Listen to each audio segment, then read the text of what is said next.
Okay, now we start IELTS reading part 3, and in part 3 we've got several list of headings questions. How many questions? 9 questions. 9 questions and how many headings? 11 headings. What does it mean? It means 2 headings are extra, and these extra headings are made very carefully so that they confuse you. Like, you will find these extra headings so confusing that you will feel that this heading can be put anywhere. Yeah, they make it like this. But anyways, you need to understand. First, we read the title of the passage. A visit to Oymyakon.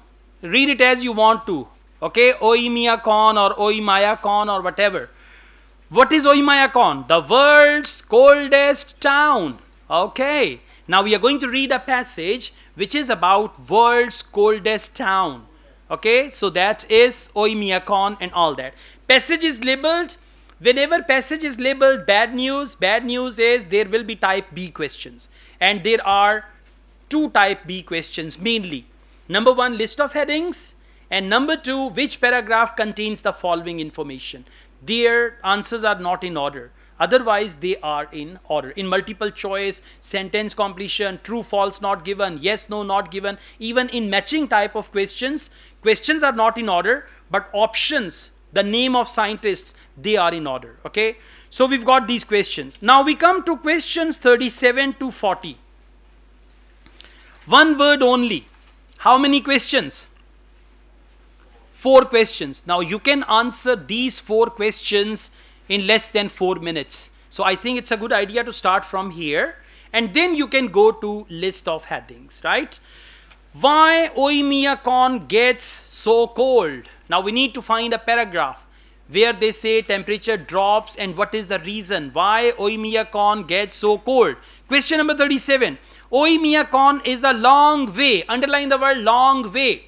And for long way, they commonly use the word far from. Long way, far from. इसका मतलब है दूर है, यानी बहुत दूर है. Now let's come back. So we see paragraph E में नजर आ रहा है -45, और paragraph E में far from का word नजर आ रहा है. मिल गया? ठीक हो गया. तो इसका मतलब है कि आंसर हमें यहीं पे मिलेंगे. और मजे की बात क्या है, इस एक पैराग्राफ में आपको 4 के 4 आंसर मिल जाएंगे. उसके बाद तसल्ली से लिस्ट ऑफ हेडिंग्स वाला क्वेश्चन कीजिएगा. ठीक है. I am reading paragraph E. The temperature when I arrive was -45, not particularly cold. Check करें जरा कि -45 को कह रहे हैं आज तो ठंड नहीं है, नॉट पर्टिकुलरली कोल्ड. और हम लोग यहाँ पे 3-4 टेम्परेचर हो तो जनाब ये है exactly. -45, not particularly cold. I was informed. A number of factors combine to explain Oymyakon's record low temperature. और यही हमारी समरी का टाइटल है. क्या टाइटल है समरी का? Why Oymyakon gets so cold. अच्छा जी, वो क्या है? It is far from any ocean. Long way from, उसका synonym क्या है? Far from. आंसर क्या होगा? Ocean. Well done. तो क्वेश्चन नंबर 37 का आंसर हो गया ओशन. और जब भी समरी कॉम्प्लीशन होगा आपको सारे के सारे आंसर्स या तो एक पैराग्राफ में मिल जाएंगे या 3-4 लाइंस में मिल जाएंगे. और बात कर पता है क्या करते हैं, 2 समरीज होती हैं. अगर 2 समरीज हैं तो 2 लोकेशंस अलग अलग. अगर 3 समरीज हैं तो 3 लोकेशंस अलग अलग होंगी. अच्छा जी, आगे चलते हैं. विच वुड, मैं क्वेश्चन पढ़ रहा हूं 38. Which would prevent the temperature from falling so low? The town is located in a dash. अब ओयम्याकोन का टाउन जो है लोकेटेड इन अ डैश. इससे आगे बढ़ते हैं ओशन से. With its moderating effect, paragraph E 3rd line. With its moderating effect on air temperatures, in addition the town sits in a valley. अच्छा, सिट्स इन की जगह पे है लोकेटेड. अब लोकेटेड और सिट इन ये दोनों सिनोनिम्स हैं, तो आंसर क्या हो जाएगा? वैली. वैली कौन कह रहा है? वैली नहीं है, एडी भी वैली नहीं है, वैली. That's right, good.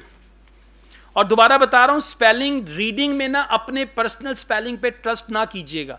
बाद में गलत स्पेलिंग लिख के आए होंगे. Valley, VELLEY, valley, wrong one. Okay, valley with plateau, surrounded by. अच्छा, सराउंडेड बाय का वर्ड मैंने आईएलटीएस में बड़ी दफा सुना है, लिसनिंग में भी और रीडिंग में भी. सराउंडेड बाय की जगह पे या तो आता है ऑल 4 साइड्स या फिर आता है कवर्ड विद, या फिर आता है ऑल अराउंड। आइए देखते हैं क्या है। Excellent. Valley के बाद below the general level of Oymyakon plateau, which in turn is enclosed on all sides by mountains. अब all sides covered, all four sides, answer क्या हो जाएगा? Mountains. Because there is not much. यहां देखें, not much की जगह पे maximum जो word use होता है वो होता है little. There is not much dash. अब देखें little के साथ क्या आ रहा है? As the cold air sinks, it accumulates in the valley with little wind. Little wind का क्या मतलब है? Not much wind. Little का synonym क्या हो गया? Not much. तो आंसर क्या हो जाएगा? Wind. ये wind है जिसको अक्सर लोग wind भी प्रोनाउंस करते हैं। वो wind दूसरा होता है, wind। अच्छा, स्पेलिंग यही है, जो चाबी देना होता है उसको wind कहते हैं, स्पेलिंग यही होंगे, और हवा वाले को कहते हैं wind। लें जी, 4 क्वेश्चंस आपने आंसर कर दिए, 1 बैंड आपका बढ़ जाएगा। 3-4 क्वेश्चन से ना 1 बैंड बढ़ जाता है, ठीक है। अब हम आते हैं लिस्ट ऑफ हेडिंग्स पे। अच्छा, अब जरा सुनिएगा गौर से, लिस्ट ऑफ हेडिंग्स को क्रैक कैसे करना है। सबसे पहले आपने हेडिंग्स को इंटरप्रेट करना सीखना है। इंटरप्रेट करने का क्या मतलब होता है कि आप एक हेडिंग पढ़ते हैं तो आपको पता चलता है कि इस हेडिंग के लिए ना मुझे इस तरह की इंफॉर्मेशन दरकार है, कि ऐसी इंफॉर्मेशन मिलेगी तो ये हेडिंग वहां पे लगेगी। इसको कहते हैं इंटरप्रेट करना। बेस्ट आइडिया ये है कि सबसे पहले आप सारी हेडिंग्स को पढ़ लें तसल्ली से, और उन हेडिंग्स में 1-1, 2-2 वर्ड्स को अंडरलाइन कर लें।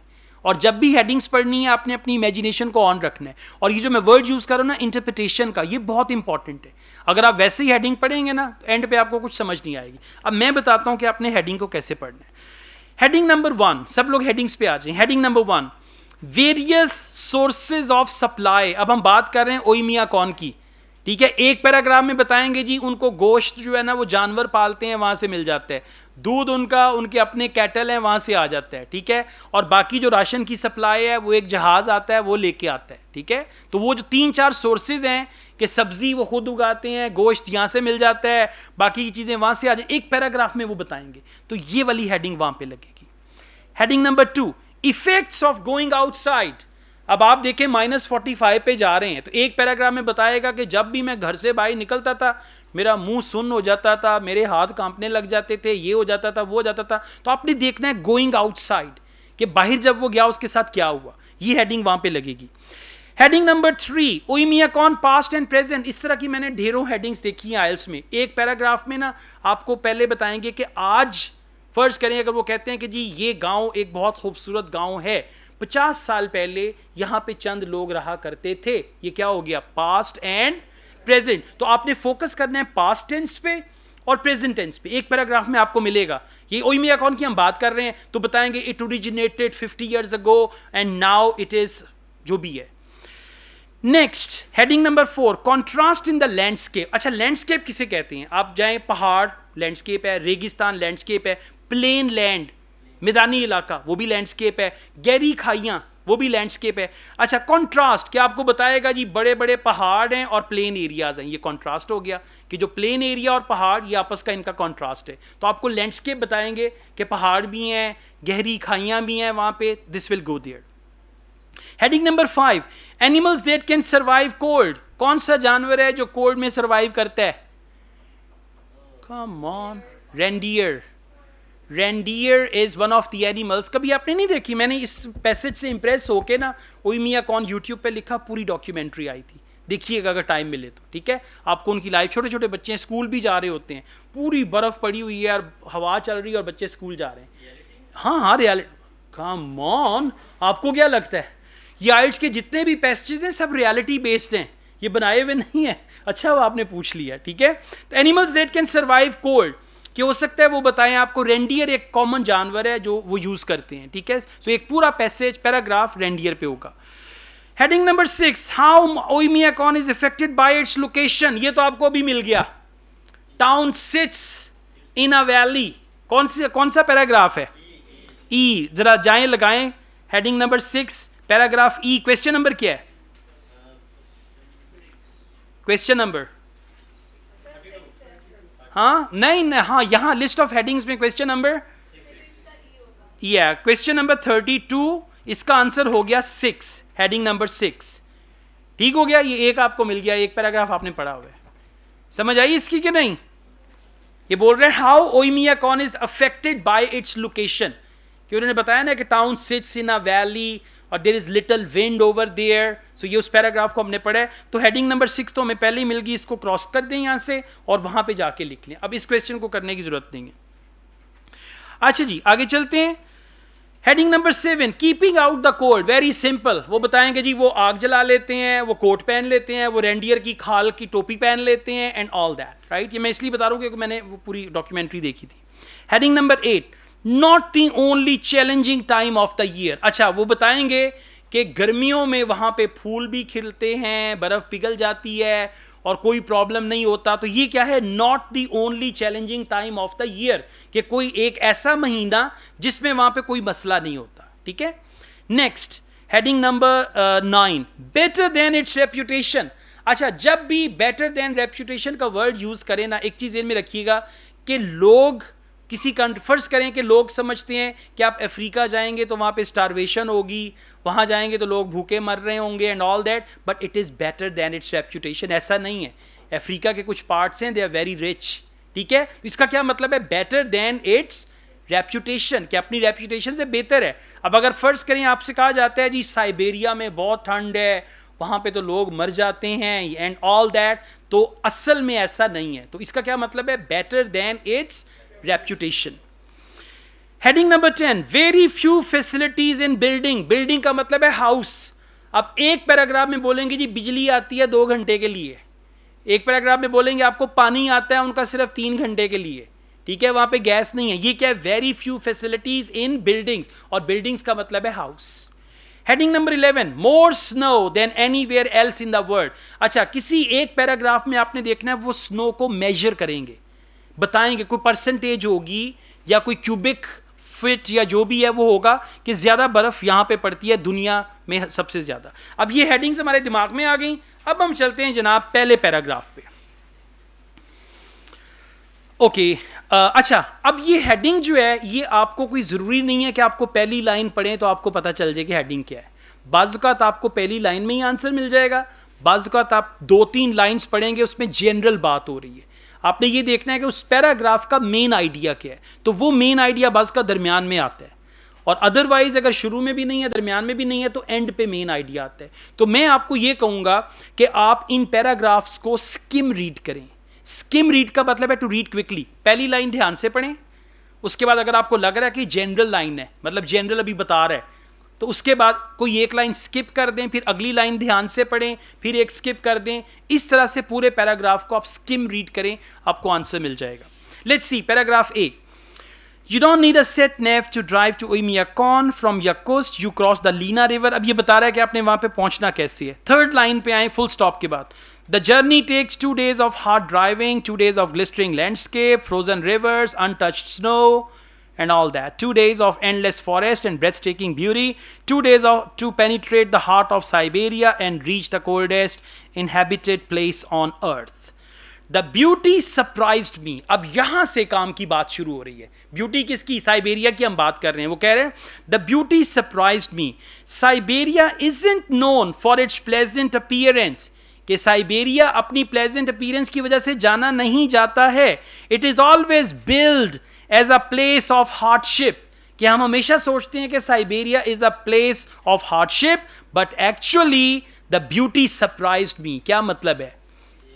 Better than its reputation. Exactly.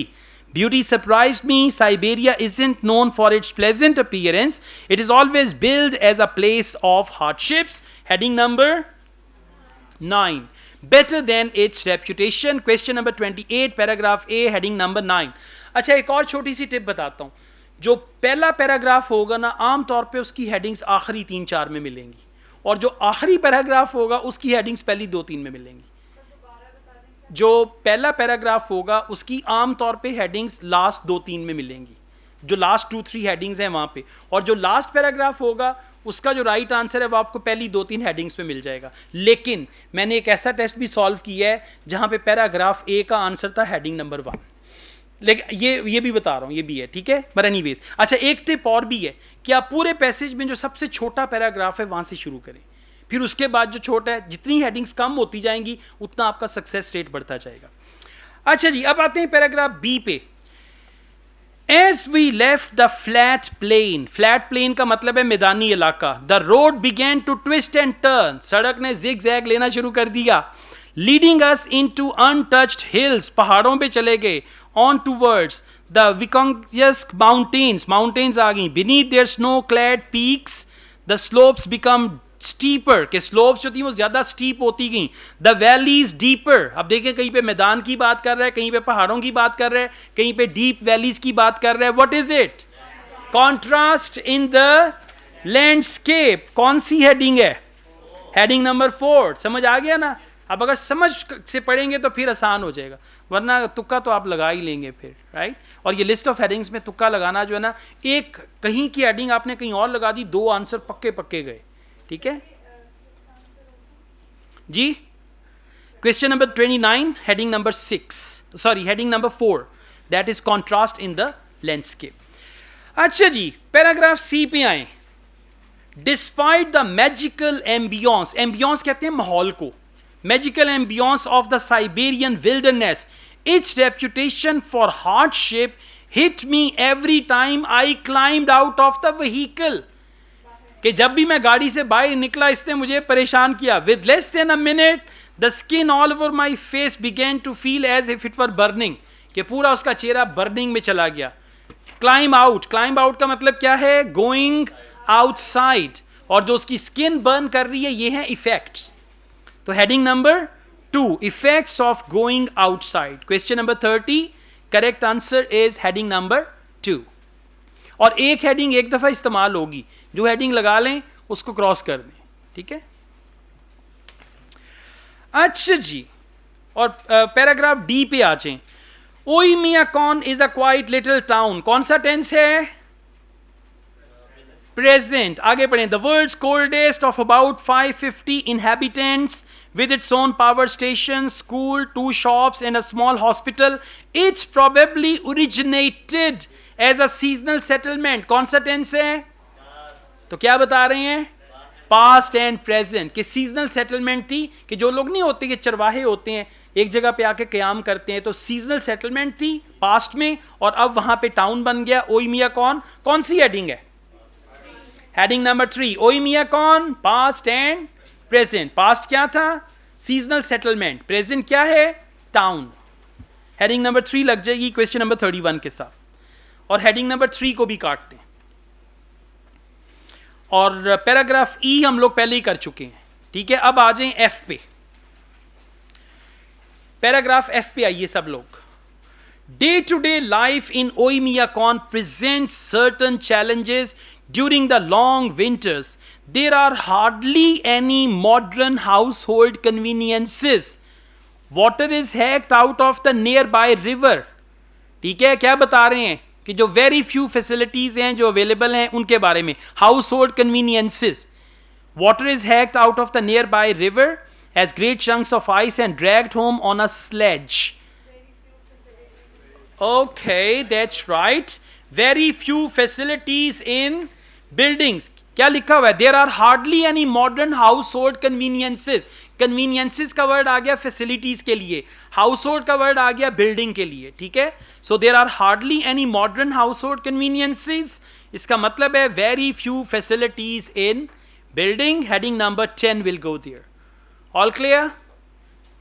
ठीक हो गया। इसको जाके रिपीट जरूर करना है, और इससे आसान हो नहीं सकता ये। अच्छा जी, अब आते हैं हम पैराग्राफ जी पे। The power station provides winter heating in the form of hot water, but many houses lie outside its range and rely on their own wood burning stove. अब बता रहे हैं कि सर्दी से बचना कैसे है, कि एक तो गर्म पानी आता है, अपने स्टोव हैं, fuel is plentiful enough in the surrounding forest, but someone still has to venture out to cut the wood. और उसके बाद everybody in Oymyakon owns a good boots, hats made of animal fur. Boots हो गए, hat हो गया, लकड़ी जलाने के लिए हो गई, ये सारी चीजें किससे बचाती है? सर्दी से बचाती हैं। कौन सी हेडिंग है? Heading number 7, keeping out the cold. समझ आई ना? कीपिंग आउट द कोल्ड के सर्दी से बचाने के लिए क्या है कि हॉट वाटर उनको मिल जाता है, उसके बाद उनको जंगलात हैं वहाँ से वो लकड़ी काट के ले आते हैं, फिर उनके पास बूट्स हैं, उनके पास कैप्स हैं and all that. Okay, I wood free time मिले ना तो इसकी डॉक्यूमेंट्री बड़ी अच्छी है, ज़रूर देखिएगा। ओयमियाकॉन लिखिएगा, इसकी पूरी आपको समझ आएगी जो आप पढ़ रहे हैं कितना इंटरेस्टिंग है। अच्छा जी, पैराग्राफ एच पे आ जाएं। ओयमियाकॉन्स 2 shops keep a decent stock of basic foods in tins and packets। 2 दुकानें हैं बस वहाँ पे, और 2 दुकानों पे आपको जो है टिन में मिल जाती हैं चीज़ें। अब 2 दुकानों का क्या मतलब है? But locals also have do it your self options. अच्छा, वो क्या ऑप्शंस हैं? Paragraph 8 second line, but locals also have do it your self options including hunting, एक सप्लाई का सोर्स हो गया हंटिंग, ट्रैपिंग ये दूसरा हो गया, आइस फिशिंग ये तीसरा हो गया, रेंडियर ब्रीडिंग ये चौथा हो गया, हॉर्स ब्रीडिंग ये 5वां हो गया। ये क्या है? Exactly, various supplies. So heading number 1, various sources of supplies के 2 दुकानें हैं वहां पे, उसके बाद हंटिंग है, आइस फिशिंग है, ट्रैपिंग है, जानवरों को ट्रैप कर लेते हैं बाद में उनको खाते हैं and all that. Okay, last paragraph, spring is the best season here. बताएं जी हेडिंग कौन सी है? Spring is the best season here, not the only challenging time of the year. ठीक हो गया? Paragraph I heading number 8, not the only challenging time of the year. ठीक है, spring is the best season, तो best season का मतलब है कोई चैलेंज नहीं है and all that, so that will be the right answer. ठीक है।